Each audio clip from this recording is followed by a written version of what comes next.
Good morning, good afternoon, and good evening, depending on where you are in the country or in the city.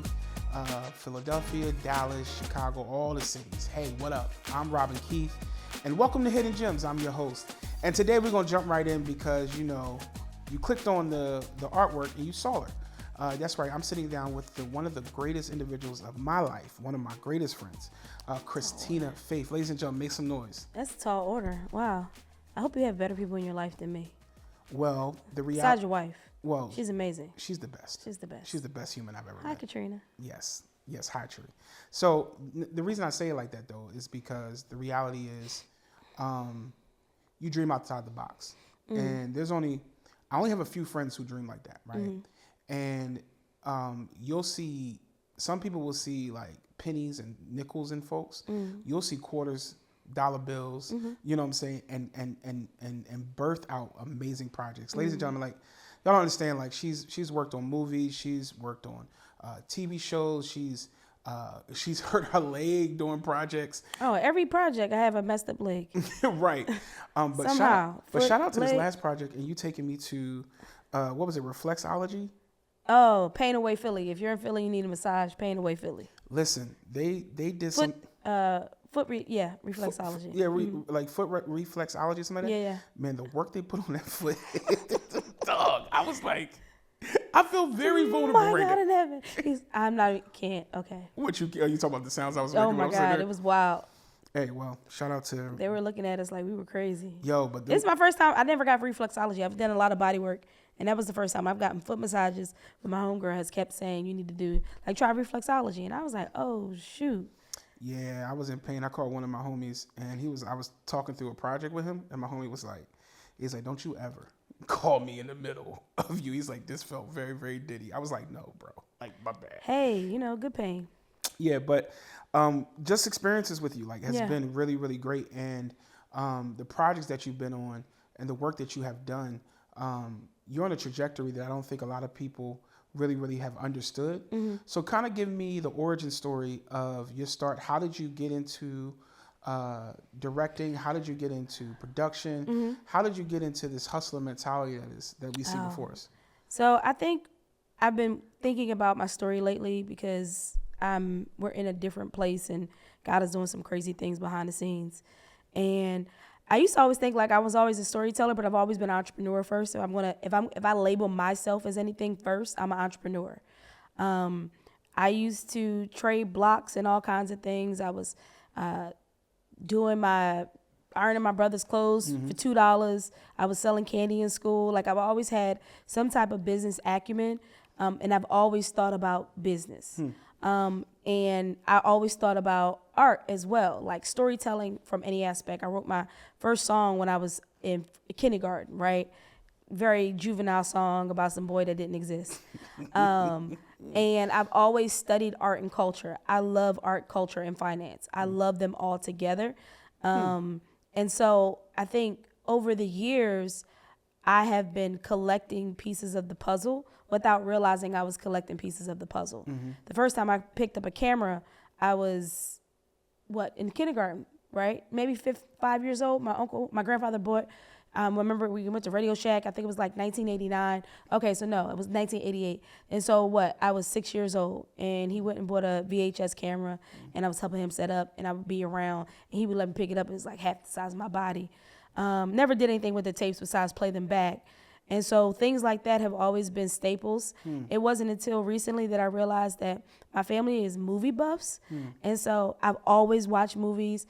I was actually thinking about talking to my uncle next time I go and like digging through. He has all of my grandmother's VHSs. Wow. So every time there was a movie, a special, an award show, my grandmother would tape it. And I'd go to the house every single weekend and I would watch what I missed because we didn't have cable at home. And because we didn't have cable, we had a lot of VHS tapes and stuff like that. And so as I got older, my mother would also use movies to teach me. So like The Miseducation of Sonny Carson, because I was acting like a trash human being. Like she was like, you need to sit down and watch this. Like I was a really, what y'all see is truly God. I was a really terrible, smart child. Like you was one of them kids who was sitting out there that just had sarcasm for no reason. Oh yeah, my mouth was wild. My attitude was wild. and I was smart at the same time. So it's not like, some kids is just like, they a little but and bad. I was and knew how to get out of it. And like I was stealing all the time. Like it was crazy. And I was always just trying to figure out like, okay, well, how I make $1 out of 15 cents? If I ain't got 15 cents, I go steal it, right? And so I think just the trajectory of my life was putting all the things together. And then when, Jesus came into my life when I was 21, at that time, I had already had a radio show. I had already started filming on campus. I was throwing parties, step shows, speakeasies. I was the head of a couple boards, so I had money from the school to put on events. We brought Joe Buttons for our Spring Fest. Like I brokered that deal when I was 20 years old. Wow. And so for a very long time, I just always have been this person. It's nothing new. And so, and my mother, she nurtured it. My grandmother, I would call her like, hey, I got this idea. And she'd be like, how much it costs? And she would give me the money. And my brother, I asked for, $400 to buy a CD burner because I was like, yo, I can burn CDs and make money. He's like, well, let's go to Best Buy and get you a CD burner. Like things like that has always been a part of me. And so I think just seeing where I am now, it's just always been. None of it is really new. Like even what we recently did, we did an event. And I was like, I've been doing these kind of events since I was in college. Yeah. Like it's nothing new. It's just a different level of it and more growth and more information and knowledge and understanding.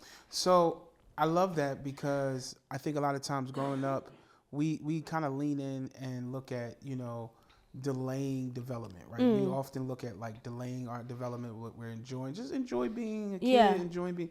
But it seemed like for you, it was like, I gotta make moves. What kind of pushed that part of you feeling like I gotta make money now? I gotta do something like stuff. Like, I grew up poor. If you wanted a pair of sneakers, you had to figure out how to get it. Like my mother never made more than $38,000 a year. Like my brothers was drug dealers and my uncle was drug dealers. And my family owned businesses. So I lived both sides of the track. Like I would be able to go on vacations and, my aunt and those guys would take care of me and make sure that I had what I wanted. Not really what I wanted, what they wanted to give me. But I've always been very particular. Like I was the kid, you get me a Christmas gift and it's not what I asked for. And I'm like, what is this? Return to sender. And I was like, can I exchange? This one time they bought me this red pea coat. And I'm like 12 years old. Wow. Where is the starter jacket? Right. Like, my mother would always come across money somehow. And so she would get a lump sum of money. And when she got that lump sum of money, she would treat me. And so how I get a starter jacket, she take me we went City Blue. And she's like, what you want? And I was like, that one, the Charlotte. No, that's too much. That Chargers is on sale, right? And so because I've always liked culture, which meant I've always liked nice things, I had to figure out like how you gonna get this. And so for me, hook, crook, steal, drug deal, work, and I would do it all at the same time. I sold drugs. Yeah, I sold drugs and I started selling drugs when I was in 7th grade. I don't think I knew that. Oh, you didn't know that? I don't think I knew that. The way I started. Makes sense no, it was like 6th, 7th grade. The way I started is I was stealing my brother's drugs. And then he caught me. He was like, I'm going to break your fingers if you ever do it again. And I'm telling on you. And I didn't want to get told on. So I stopped doing it that way. Wait, stop. It's the breaking the fingers No, part. he meant it. I know, but it wasn't, I don't want to get told. It was, you said, okay, break my fingers. It was, but don't tell on me. Don't tell on me. Like, and we used to always tell on each other. I was a snitch. Y'all, snitch. Like really bad snitch, right? And I couldn't hold water. Like my brothers are 10 and 9 years older than me. So they're graduating high school when I'm in 1st grade. So you got to take me everywhere you go. Wow. And so in the beginning, it was cool until I started snitching, and I realized I can use the snitching against them. Are you the middle child? I'm the youngest. Oh. I call myself the youngest only because I was raised as the youngest, but also an only child. Because I was about to say, because Ryan, and I'm saying this publicly, Ryan was a snitch. Oh, I'm a snitch. And Ryan, but I could also hold their secrets too. See, Ryan used to, and if you're watching, because you better be watching, so like Ryan would snitch, and I would get in trouble for stuff he did. Like I'm the oldest. Like so, I'm gonna tell the story because now I gotta have this moment because I gotta tell the story.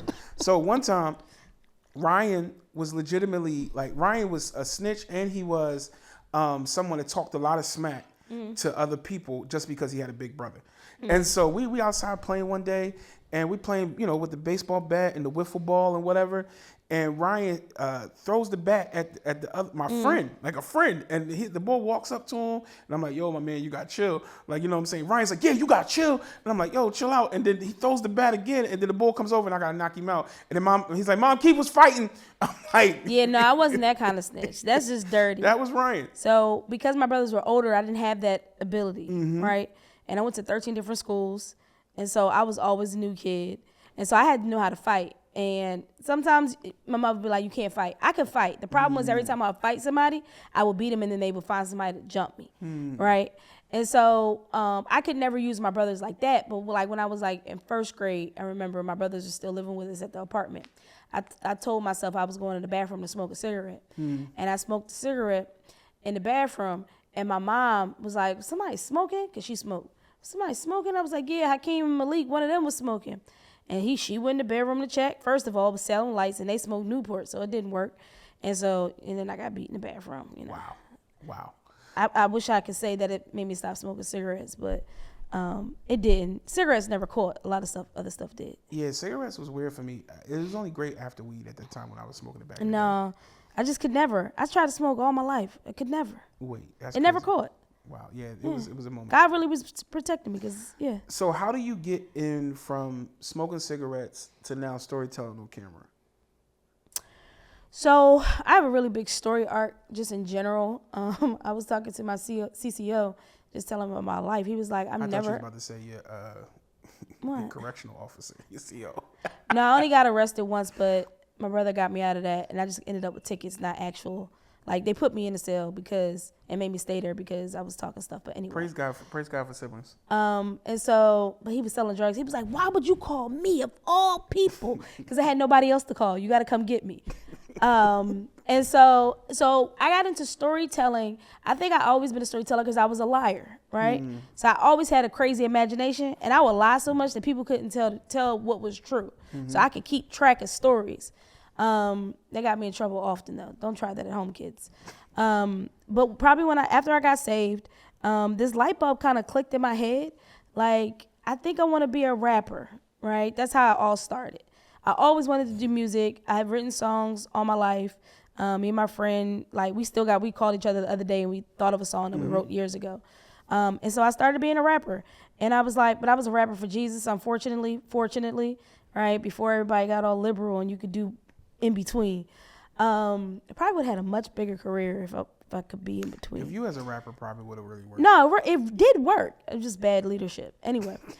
And so I tried to go to a studio. I started going to a studio and rapping, get my stuff together, but it cost so much. And so I was like, this ain't gonna work. So then I found somebody else, and it was cool, but his quality wasn't great. And we was working. Loved Demetrius. It was amazing. That was Point Home Entertainment. So we did that. Got a crew together. It's about 13 of us at the time. Didn't work because people was living unholy. And I was like, yo, we a Christian label. Like, how y'all niggas shacking? And so then I ended up doing my own thing. And so I built a studio in my home. Went really good. We did live music. That's when it all kind of like started to come together, where we had a quality sound. It was really good. Everybody really liked our style because it was gritty. And I made a music video. We was in church one day, and I texted my homie. I was like, yo, you want to go shoot a video? I just bought a camera.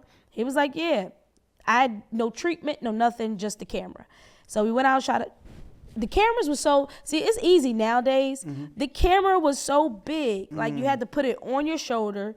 The tripod, I didn't have an assistant, so I was just using everybody who was around as my assistant to try to do the tripod. But the tripod was so heavy, right?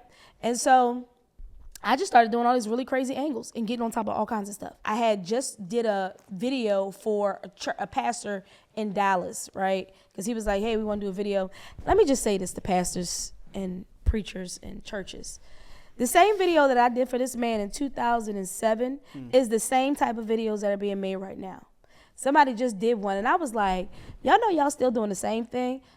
Stop trying to use the visuals to be your preach word. It's not the same. I only had to say that because I was really disturbed that somebody else just had me do the same thing I did in 2007. That they never saw, but that's just how we think about how to use the word of God. Anyway, and so, yeah. And so I had just did it. So I had got Final Cut. We did all that. And then I asked my homeboy, Wes Pendleton. He had just shot a video. I was in his video. And I was like, yo, bro, can you just come to the house real quick and just like go through this video with me to see what I did? He's like, yo, your edits are fire. So Wes taught me how to color that day and taught me how to edit on beat. And so we put it out, and it did really, really well. Wow. Right? And if I wasn't a woman, I would probably be doing everybody's videos from that day forward. Right? Why do you think that's a big deal, women like you being a woman? Oh, it's the reason I don't get calls now, especially if you don't think women should be able to tell you anything. A director and a filmmaker are generally leaders. So they're telling you what to do, right? They're leading the charge and the vision. But then also some men can't work with women, not just because they got lust issues, right? And so it's better just to surround your team, as for Christians, with all men than women. Time out.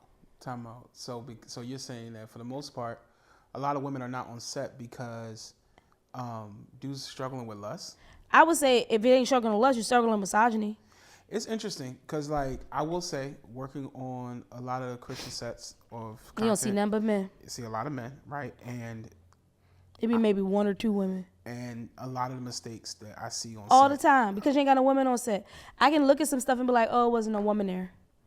I look at some of my stuff and go, there wasn't a woman there. It wasn't a woman there. That's because I'm not saying that, but you believe. But yeah, so that's how it started, right? And so I did music videos for a while for people who just didn't have a problem, like, taking direction from a woman.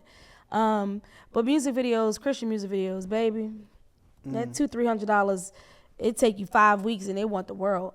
Want the world. The world for $300. And so this one artist, he burnt me out something serious. He will never be mentioned. He is currently still blocked on my phone. And I had a revelation, and I was like, I don't want to do this. I just want to tell stories. And so I think I took about a year and a half off, and just was like, no. I still did like church work, but even that I didn't really want to do because I was burnt with that style of storytelling.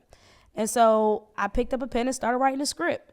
I had written a book. I did plays, and that kind of stuff, but I'd never done like scripted content. Wow. Right. And so I was like, all right, I'm making a show. And so I had this book called Single and Anxious that I was working on that was originally a blog. And I was like, well, what if it's like Living Single meets The Wire? Like, that's where that came from. And what if I didn't put any restrictions on how I wrote, right? There were still restrictions that I would definitely take off myself now. And so I did it the first time. It was horrible. But people watched it. Like 400 people watched it. And they was like, this was actually good. And I was like, if this is good, something's wrong. Wait. So I'm loving this story, but tell me about the restrictions piece, because I think there's a reality that there's restrictions that we put on ourselves as believers before we actually make the work, which makes the work harder. Yeah, so I put a restriction: no kissing, no cussing, all kinds of things, right? But I'm telling stories about stuff that requires kissing and cussing. Yes. Because kissing and cussing is a part of culture. Well, is that, yes, culture meaning how people actually interact in the world. And so we did the first season like that. And then I realized, like, I'm not going to sanitize my characters anymore. I think one of the things that Christians often do is we create a utopia world in our heads of what we think this earth is. And so, for example, a lot of times when most people get saved, everything becomes a sin. Everything becomes a sin because you are born again, you're new. And so you got this Holy Spirit in you that's new. And it's like, so in the beginning, you're, everything is unholy, right?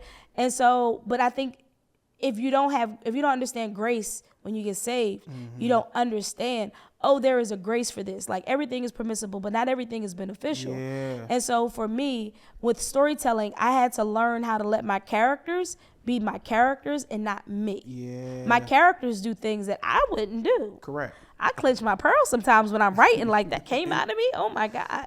But yeah, that character would say that. And so we did that, which transitioned into Single and Anxious. And so with Single and Anxious, it was a web series that we started in 2016, and it lasted until about 2018. We did 3 seasons, 22 episodes.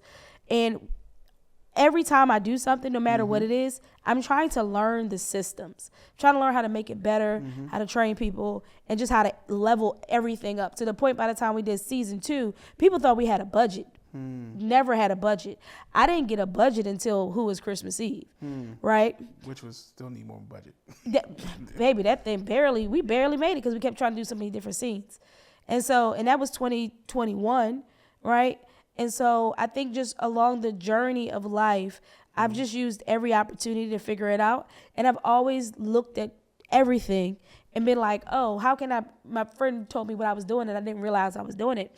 How can I reverse engineer everything? So if you tell me, all right, that's, all right, there's this current company out right now. They switched over from doing a certain kind of content to now doing original content. And so I just be looking at stuff like, so they probably need somebody to do like production services. All right. They don't really know what they're doing because a lot of people don't even know how studios, productions, companies, and all that stuff work.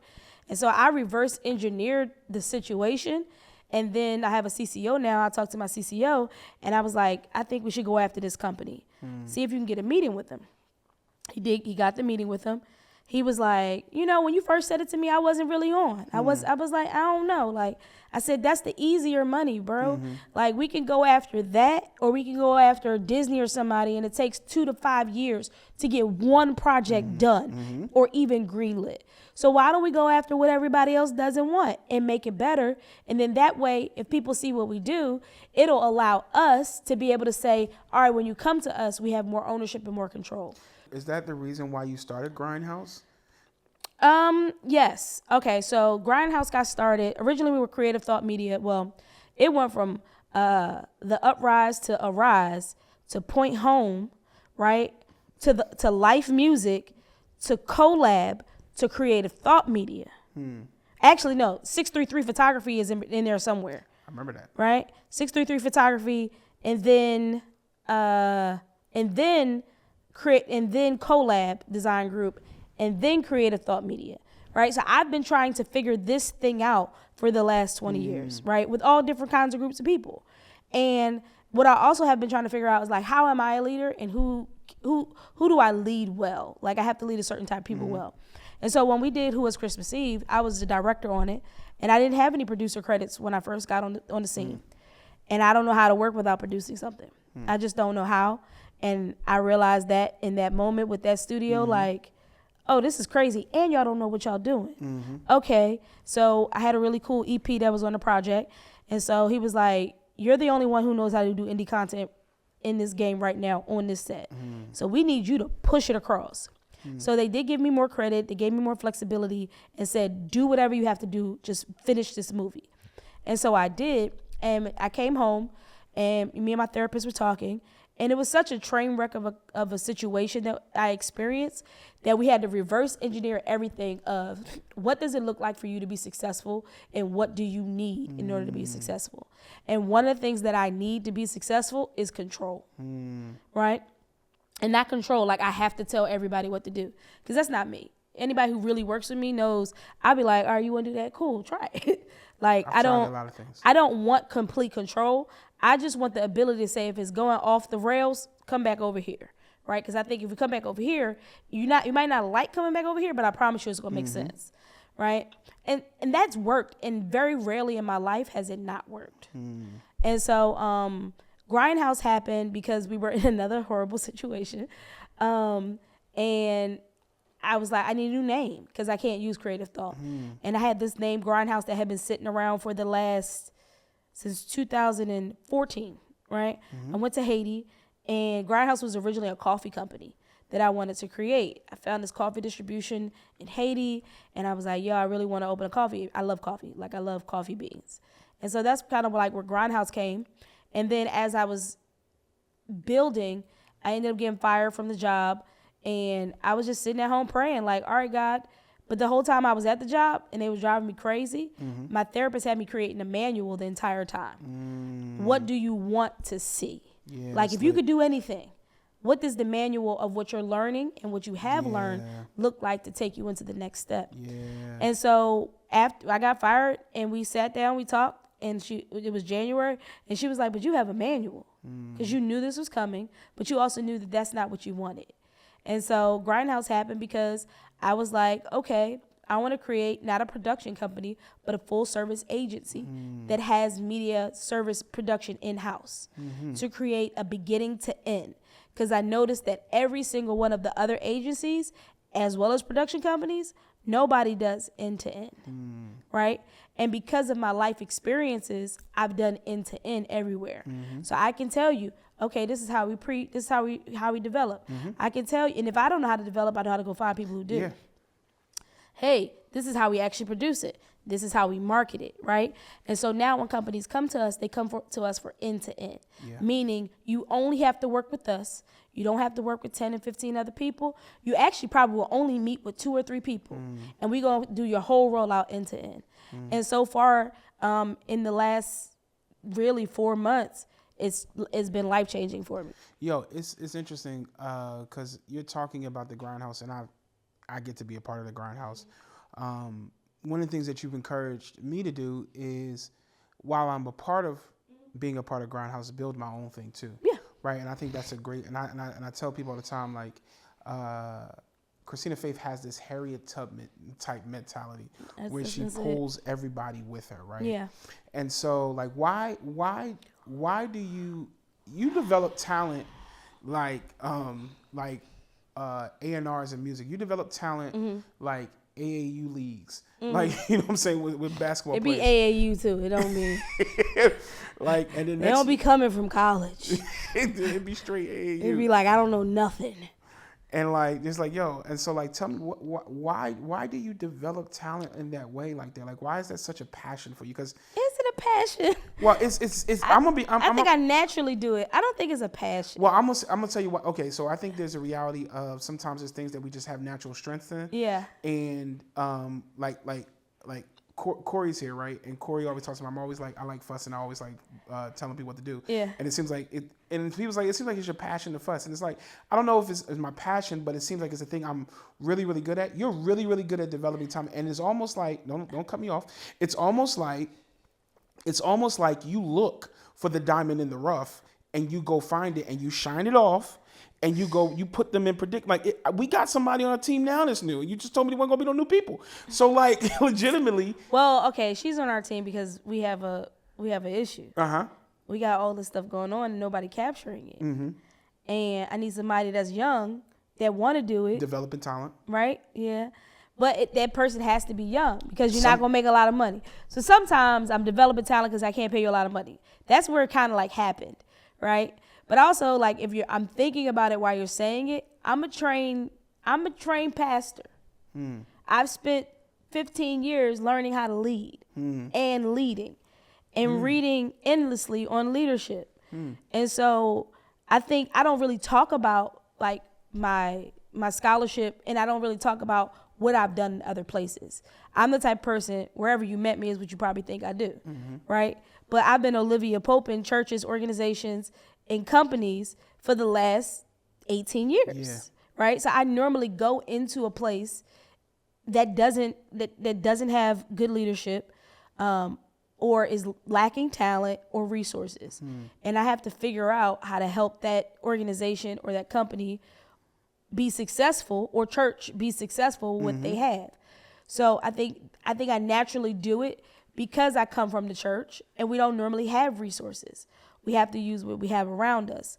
But I also come from poverty. And so you gotta listen. You want to make something, you gotta figure out how to make it. I was making rice, I was making beans and bean soup the other day. And I was like, this ain't nothing but a struggle meal that's really good. Because you got to figure out how to put together what you have.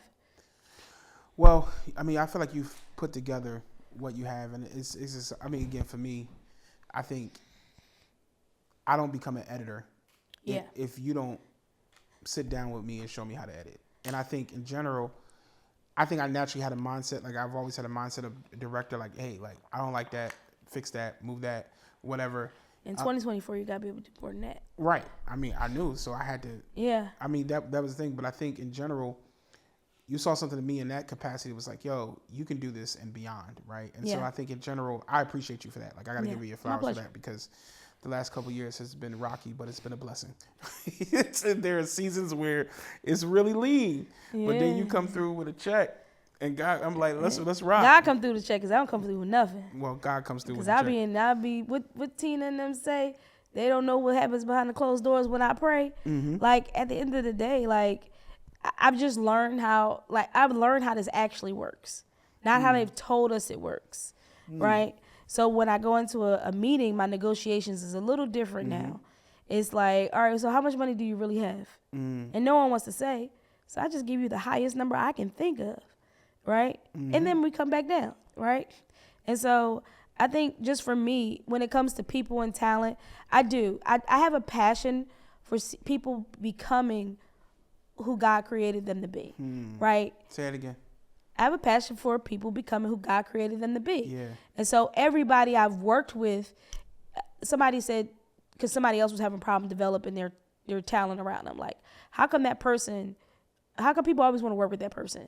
And that person said, because if Tina, if you tell her you want to fly, she'll figure out how to help you how to learn how to fly, right? I don't desire to develop talent just so I can hoard it. I want you to be all that God has created you to be. The only thing I ask for is not really loyalty. It's not trust and honesty. I think all of those things should come regardless. I think it's just, don't leave before your time, right? And I can say that because I've had one mantra that I've repeat over and over in my head.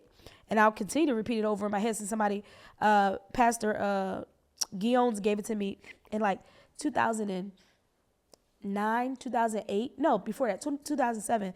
He said, Christina, people are going to try to put you in a box and they're trying to give you all kinds of titles. And you'll never be any of the titles that they say, because you're more than all of them. So he taught me, you're actually multifaceted. They call it multi-hyphenate now.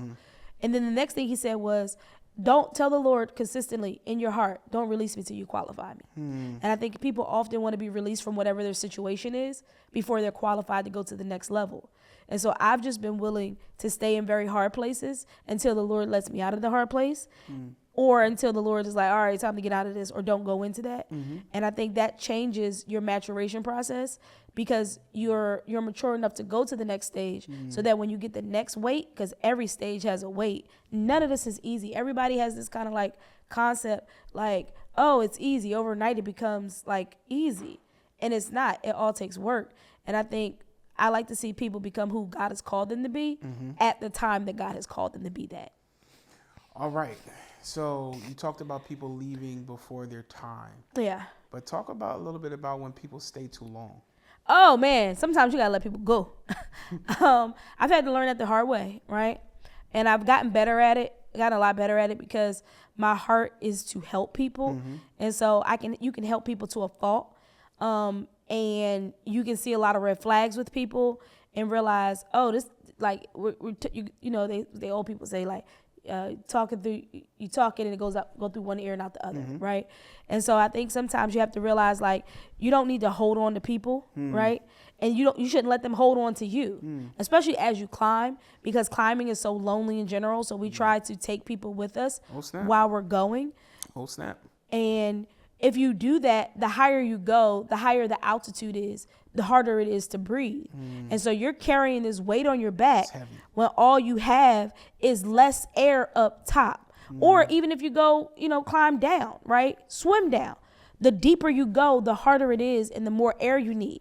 So imagine having a weight while trying to swim down to treasure, right?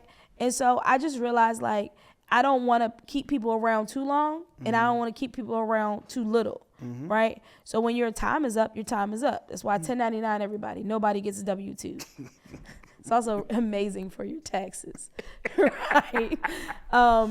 Because, like, no, go do your own thing, but just make sure that you don't forget, like, who helped you along the way. I think a lot of people run into that space where they forget who helped you along the way. People give amnesia. Like, now, one of my biggest struggles in just being transparent is I don't forget who been along, right? Oh, no. And then sometimes I need to let go, folks, and seasons, right, of people who legitimately have been a blessing in a certain season. Yeah. But later on, they're too much weight on my mind and my life in reference to moving forward. And so I think in general, how do you balance? I mean, this makes me think about, like, even like the question I'm working through in my mind right now is it really about how do you balance the dynamic of being this, again, Harriet Tubman individual with your friends, right? But then also balancing the fact that you're a wife, and and you have a husband who's also creative, and you are also a visionary, and you also have roles and expectations. Yeah. Like, how do you balance all that? We don't really balance it. Balance is a lie, right? You can't balance it. You work at it as you're doing it, right? I think me and my husband, we've never really discussed roles. We've never done that, right?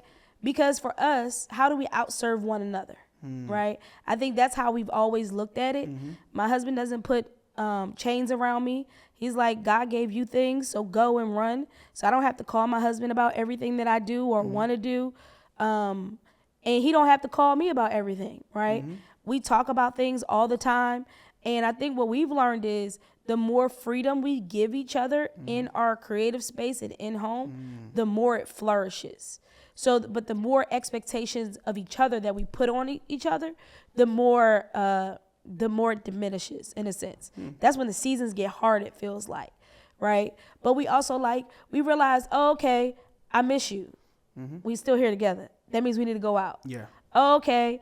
We have to take a vacation almost every 3 to 4 months. We have to do something that's big and long, right? We've learned. And so we're learning our rhythms, and your rhythms change every season. And I think it's not really balance. I think it's just knowing the time of the season, right? The time of the seasons change. And so what season are we in? So some seasons we are in a deep sowing season, and we know it. And some seasons we're learning, all that shut out. It's done. It's over. Hey, you going to say no? Yes. I'm going to say no.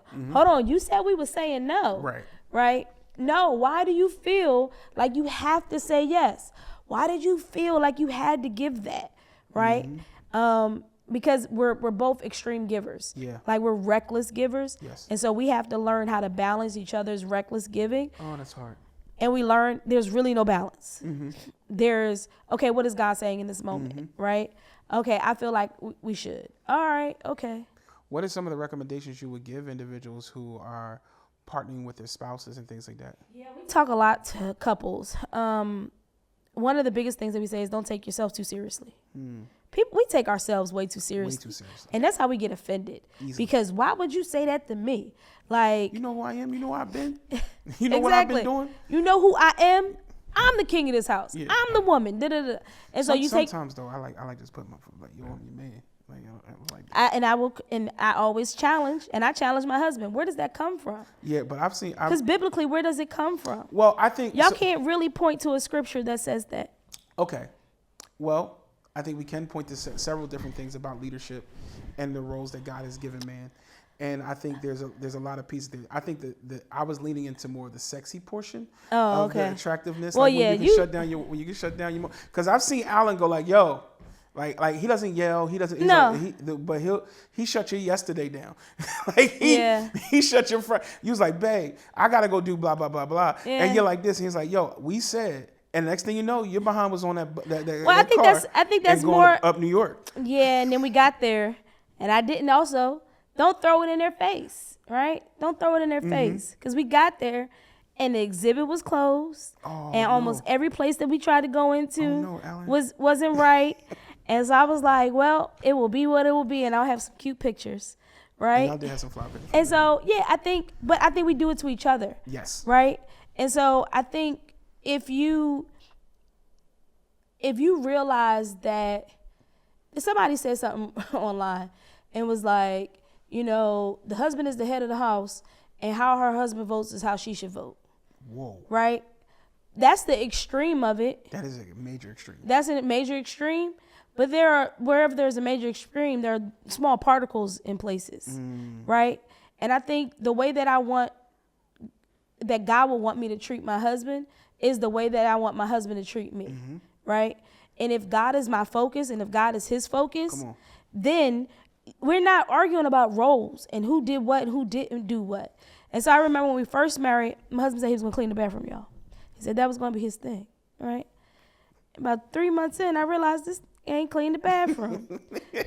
And I'm in my head. And I heard the Lord say, you know, Satan is the accuser of the brethren. Oh, snap. Right? And I said, oh, shoot. He said, just serve. And I just served. And sometimes I'd be like, you know what? Nope. I don't even ask him to clean the bathroom. I went and got a cleaner. Right? Because I can accuse you. I can say what you do and don't do. Or I can look at the things that you are doing and say, how can I help me and you? Yeah. Because if you're not doing it and I'm not doing it, maybe we're too busy somewhere. So it's very interesting because and if you ain't got a cleaner, you can get a cousin or somebody. Right. Youngin to come. $25 come clean my bathroom. Right. So me and wifey doing Sunbright, and she's killing it. You know, Yeah. she's killing it. But there becomes this, we had to have conversations of seasons where it was like, yo, Rob, you're making majority of the money, you're handling it, boom, boom, boom. She's like, yo, I'm gonna hold down the home. Like, you know what I'm saying? And it was like, yo, when it was like, yo, this season's lean and she's back in, it's like, hey, this is gonna look different. Yeah. But one of the things I appreciated, because like in the beginning for me, the role distinctions kind of put a lot of pressure on me to try to achieve something that legitimately wasn't natural for me. Like, you know what I'm saying? It's like, it's not natural. And I'm not y'all. talking about the levels of provision. No, but even the way that we all think about how we should provide. It puts the onus on the man. Yes. Versus putting it on God. Yes, sir. Because if I've seen my husband when it comes, you've seen it. Yeah. When it comes to provision, and one season he wasn't making any money. And that man was like a little baby in the bed, and I was looking at him like, but God that's not God. Yeah. If it cripples us like that, we always have to take a step back to say, what's really going on? Yeah. Like, am I the provider, or is God the provider? And I think that was one of the defining pieces. Like it was like, yo, it's not encouraging laziness. Yeah. Right. But there was this mindset of like, I'm like, yo, I provide in so many other ways besides this X amount for us to live, even though I'm working, right? Yeah.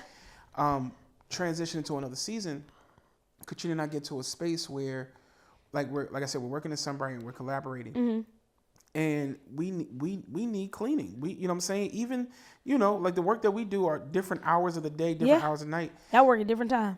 We work at different times. Yeah. And so legitimately, cleaning, even food plans, different things like that. And we had to kind of really talk through it. Yeah. And the expectations piece, right? That expectations, like, because the bathroom, I don't know what it is about us and some of us dudes. I'm going to put it on oils. I but think that women bathroom and men, we just don't like cleaning the bathroom. Katrina be like, you said you was going to clean the bathroom. I was like, I know. But like, and then a couple weeks ago, I paid for a cleaning lady to come through, right? And it was my second time. The first time we paid for a cleaning lady, she's like, oh my gosh, we didn't have to do that. Second time we paid for it, she came back home and she was like, thank you. Oh, this was amazing, right? She looked at me different. I was like, turn off the lights. Yeah, it's season. Like, right. It's the season. What season are you in? And I was talking to a friend. I have some really high profile friends, and sis make a lot of money. And I said something to her. I said, you know, you make money in order to care for your family better, because you won't be able to do everything, right? And I think, you know, we, especially black folk, we think it's bad to have somebody else cleaning our house. We think you should be able to cook your own food. Well, you should if you have time. But if y'all both working, I think we've put too much pressure on, you got to do all the things and still go to work. And if you do that, you're going to be missing life somewhere. The people who have done that had maids. Yeah. It was, unfortunately, it was called slaves. But that's another conversation. But another conversation. But our grandmothers and grandfathers who worked in other people's houses, that was because they was doing other things. It wasn't just that they was lazy. They was doing other things. And I think we're at a different turning point in our culture where we have to reconsider how we operate our homes. Yes. Not that we should let somebody do everything for us, but I get all my groceries delivered. If I go to the store, it's a miracle, only because I got a little extra time or I got to return something for Amazon, right? Everything delivered. And I'll take it, send it all back if I don't want it, because it's just more convenient. Yeah. And so, yeah, I think just in general, I think that's also how we as entrepreneurs balance our life a little bit. So I have so many other questions, and so I'm gonna ask you this last one on this portion. Why don't you ask 3 or 4 at one time? No, I'm going to ask. You always directing. Like, this is my set. Well, it's your studio. You act like you was about to finish. It's God's studio. I don't even own this joint. Anyway, I want to ask one last bow tying question of this segment, because I have some Q&A stuff I want to ask you actually about content. What would be your advice, just real quick, like what would be your advice for married couples that are working together? Well, we don't. Me and Al always say we don't really work together. We support each other, right? We tried really hard, but you have to see what type of creative or business person that your spouse is, right? My husband, he is not the admin. He can't. He did it when before he was married. He paid his bills and stuff, right? But it's not at the top of his head. No, Katrina can have that, right? Not at the top of his head. I'd be like, hold on, what we doing? It's at the top of my head. And so early on, he was like, you're better with finances. You handle the finances. Yes, please. My husband has never had to question me about finances. We ain't never missed a bill. And so I've been faithful over that area, which instills trust. So he like, you the financier. What am I supposed to do? Right? I think when you're working with your partner, whatever it is, I think you have to give your partner space. My husband, as a photographer, creative director, he I remember early on, I tried to help him clean up, like put his equipment away. Baby, I realized in that moment, you're very particular, and it's best that I just sit down and let you do what you do. And when you ask me for help, I'll do it. My husband is just finally stepping into he's actually a designer life. He's been designing the whole time. But now he's comfortable with it. You have to nudge him. Hey, maybe try this. But don't nudge too hard. Yes. I don't nudge no more. I call my friends and be like, y'all want to come over? Right? And then he going to explain what happened, and they say whatever. And they don't even, he think we done talk. I ain't even talk about it. I'm just like, come on over, guys. I love those conversations. Right? He be like, y'all set me up. No, actually, I said nothing but come over. And so, yeah, I think just in general, if you're working with your partner, I think you have to give your partner space. You have to hear your partner. You have to not be offended when your partner gives you critique. I think you should love critique, just in general. If you can love to be critiqued, you can always get better. But if you feel like a critique is like a stab and a turn, you are taking your art or whatever you're doing too seriously. Right? Everything, in order for it to get better, it's like a wall. Like, there were no walls in here. And so, first time, they had all these people come through and do spackling, and they didn't know what they was doing. And so, everything was lumpy, right? And we was like, nah, this ain't it. So, we had to get somebody else to come in, and they had to smooth it out. But the more they smooth it out, the smoother it gets. And it starts to look like a wall. Wall ain't a wall if it's not mudded, dried, sanded, painted properly. And so, yeah, I think if you love critique with your partner and you appreciate what your partner is saying, you'll get better. One time my husband told me, he was like, you just go to shoots and you don't prepare. And it was like, what you mean? It was good. What you say? What you say? What you say, sir? But then I stepped back and I was like, he right. I could do more to prepare. He was like, prepare your art. And I was like, all right. Right? Because I'm a winger. I can wing anything. And I'm good at it. Right? But when I prepare, it's a little bit better. But sometimes I be like, I wing it. Right? I don't know what it is with people because I'm like that. Like some of the people sitting in this room is like, yes, you wing a lot. Yeah. But it's weird when something's prepared and planned. Sometimes I feel like this is too easy. Because you did the hard work. Well. See, you probably addicted to the drama of it. A little bit. Right? I'm a little addict. That's that church setup. When you have to set churches up and stuff, you get addicted to the fastness. Right? Yes. It's got to fall apart for you to feel like you did something. And so, yeah, I think that's kind of like how I approach it. But I approach everything like that. Right? I don't necessarily like when y'all tell me I'm wrong about something, but it makes me better. And I might not accept it in the moment, but I'll calm down and be like, yeah, you're right. And I might not tell you you're right, but you'll see the change in me over time. That makes sense. All right, so I pulled a couple questions from different creatives and things like that who are in the space and want to run some stuff past you, right? Yeah. So, what's one rule of the industry that you believe should be broken, and how are you breaking it? Well, one rule in the industry that I'm in is that you have to come from LA, live in New York, or be in one of the major cities in order to break in properly, right? COVID has made it, more acceptable to not have to do that. However, the way that lunches and all that stuff go, you kind of do. So one of the rules that we're breaking is you're going to see some really amazing stuff. And we're going to say we're based out of Philly. And we are available everywhere. And I think that's one thing that has to be broken. The problem with breaking that is that the people who make decisions are in the major markets. And so you do have to have somebody in the major market that can do the moving and shaking for you. You call yourself... I call myself... a graduate of YouTube and Google University. Yes. How did that shape your approach to film and business? Oh, because I have to learn it myself, right? Oh, one thing about the industry is there are no rules. Right? There's no one size fits all, one way to do things. And so I say I got my BA from YouTube and my master's, my BA from Google and my master's from YouTube. Because I literally learned everything. I've never been to school for filmmaking. I've never had a filmmaking mentor. Nobody taught me how to edit besides that one time when he sat down. And I've just taught myself. And so the way that it shapes me is that you can't tell me I can't do something because I can figure it out. And I get on my people's nerves because I be like, we gonna do this, figure it out. And you be like, how? Google it. Like, YouTube it. ChatGPT. Oh my gosh. Ask ChatGPT. Shout out to my nigga Chat. Listen, that's my boo, man. We my man. We go together real bad. Real bad. Alan, like, you cheating on me with ChatGPT? Yeah, that's my side joke. It's made me a lot of money this year. Oh, shout out to my nigga Chat. Yes. Twice.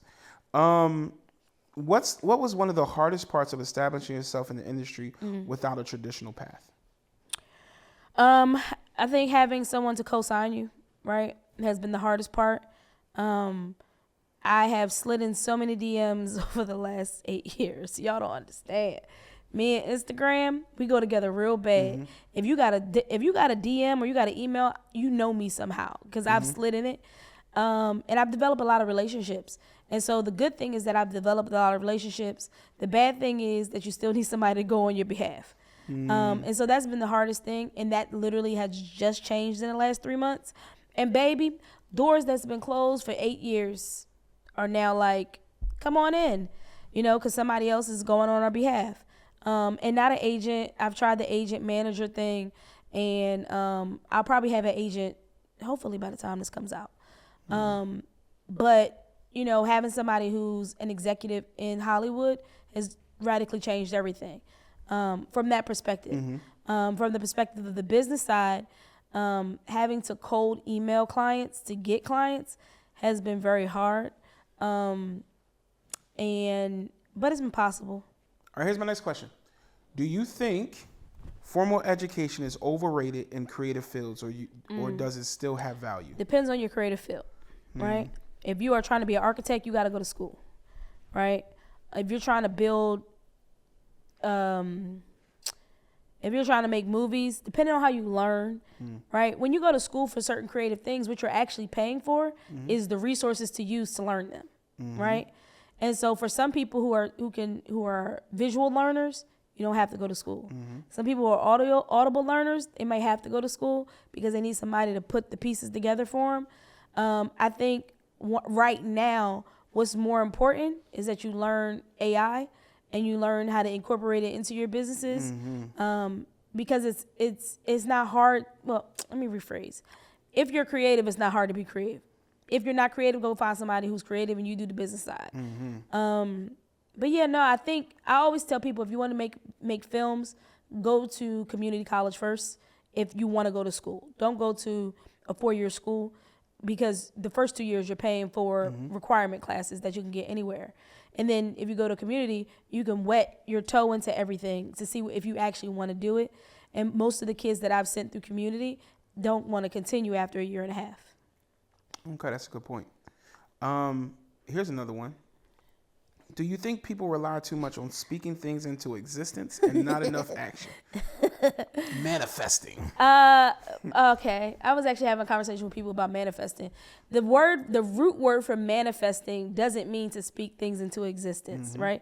It actually means almost that God manifests, brings something to pass, right? And so I don't believe in manifestation the way that we are using it in our culture today. I believe in hard work.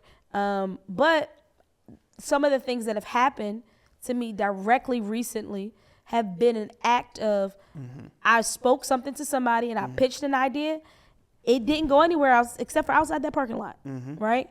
A client that I was already working with didn't call me, but told somebody else about me, and they called me for the very idea that I pitched outside that parking lot.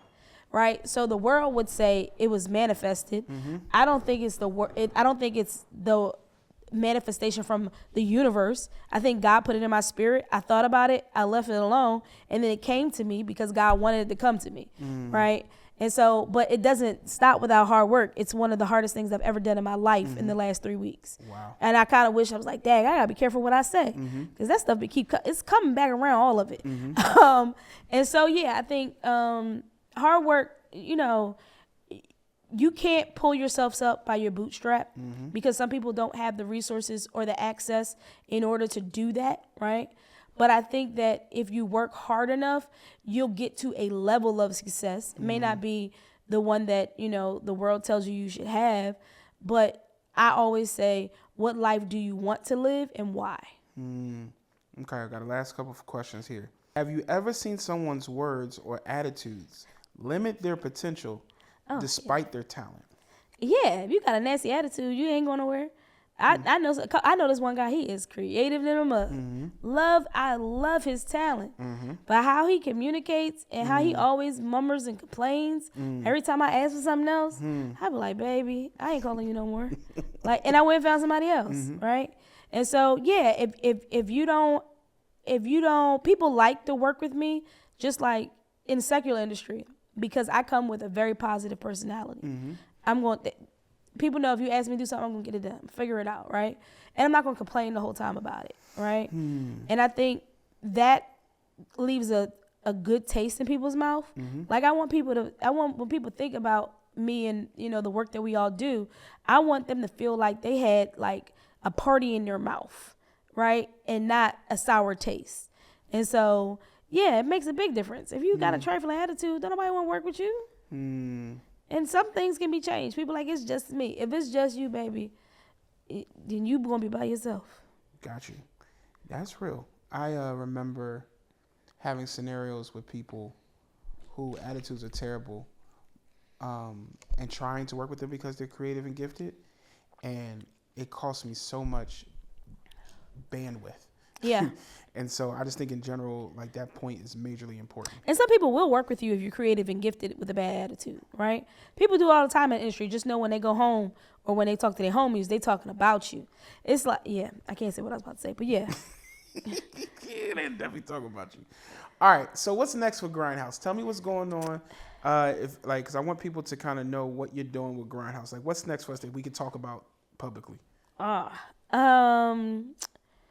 There is a lot next. I can't actually talk about any of it publicly because it's actually physically happening. So we should have, I will say you will see some partnerships with GrindHouse and some really amazing people that we all know and love, right? One of the things that we are doing is we're partnering with talent. As Kevin Hart would say, on a big level, right? We're partnering with big level talent to provide the production services. And yeah, you're gonna see us move in a very interesting way over the next year to 5 years, in a way that most people won't be able to because they're not agile and nimble enough. But because of how we've built over the last 10 years and mainly the last 3 years, we have the ability to do some things that a lot of people don't have the ability to do. Last question: if people remember only one thing about you, what would you want them to remember? That I love God well and that I love people well. Like at the end of the day, like art lasts forever, they say, and art is great. But if I don't treat the people that I'm working with well, it doesn't matter to me, right? If people leave with a bad taste, and there are some people who got bad taste about me in their mouth. It's a thing. It's not because of me. But well, I will say I'm gonna push back a second. I think sometimes I've heard this statement, and I've been living with this statement lately.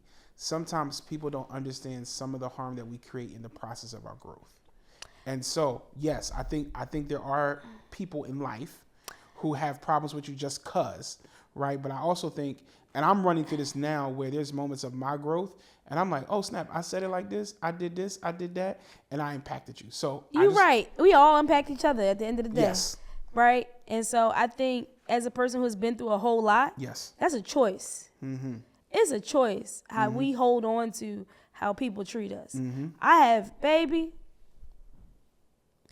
it's a choice. So yeah, if I hurt you, I'm sorry, right? And I probably already called you about it, most likely, right? Because you got therapists in Jesus. Oh yeah. But I think just in general, like, I want people to like working with me. I want people to like hanging with me, and not to be a people pleaser, but because I really just want to treat people well, right? And if I say something that's, off the cuff, because I do, tell me. And I tell my friends, tell me. I tell the people who work with me, just tell me, right? Because if you don't tell me, I won't know. The same way if I don't tell you, you won't know. Yeah. Well, I want to tell you, I'm so appreciative of you sitting down with me today. This is so hard to receive stuff like that. I'd be like, what you do with this? I so appreciate you sitting down with me.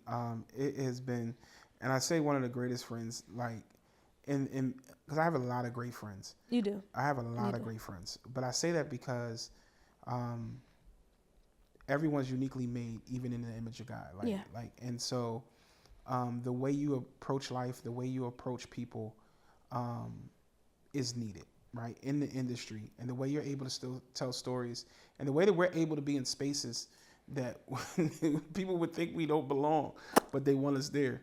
The fact that... No, they don't want us there. They like us there. Well, either way. That's two different things. Well, I have my perspective of that is you want us there because we're actually executing. Yes. Right? That's what I mean by that. Yes. I'm saying, no, you didn't want us there. You ain't want us you didn't want our faces, but GrindHouse actually did the thing. Like, you know what I'm saying? So you want us there. You're like, I have to have you there because you're executing at a high level.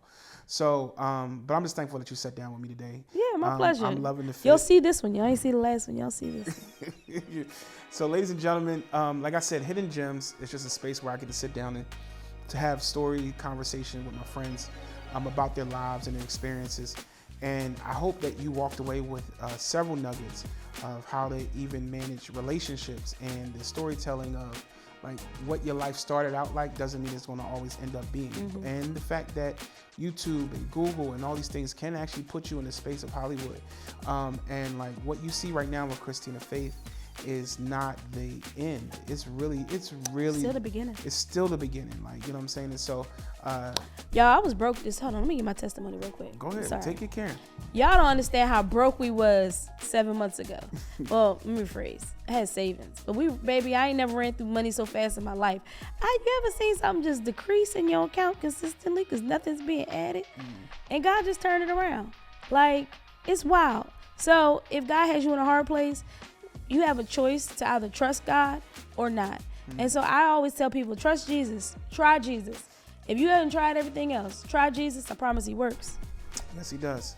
Well, guys, that's us today. Thank you for joining us on Hidden Gems. My name is Robin Keefe. This is Christina Faith.